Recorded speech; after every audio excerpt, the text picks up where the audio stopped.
C'est sûr que ma mère m'a fait écouter pas mal de chansons françaises.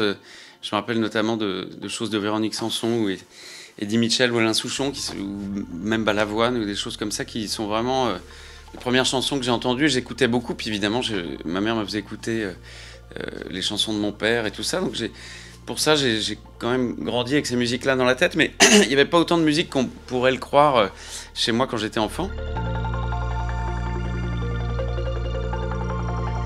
Et à 18 ans, j'ai eu un coup de foudre pour la guitare.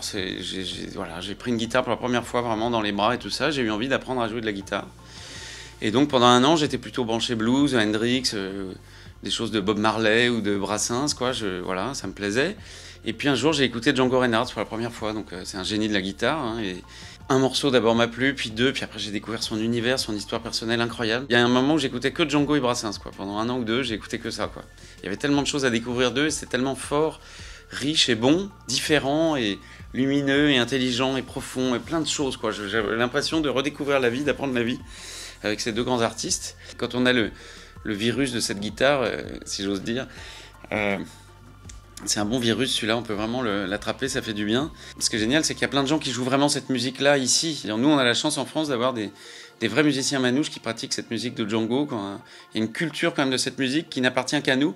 C'est ce qui m'a aussi séduit dans l'apprentissage de cette musique. Je me suis dit, bon, j'adore le blues, mais j'adore aussi Django. Je vais peut-être essayer de travailler plus le côté de Django, vu que c'est aussi une richesse qu'on a en France, à nous, bien à nous. Et voilà, sauf que j'avais pas bien compris que en fait Django c'est injouable, c'est tellement difficile. Mais bon, c'est un plaisir.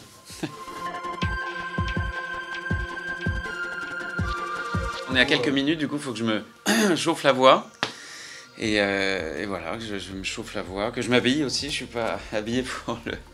Voilà, j'ai un petit costume, jazz sur 131, donc forcément j'ai dû amener quand même un petit costume, un truc, parce que bon, vu le nom, j'étais obligé.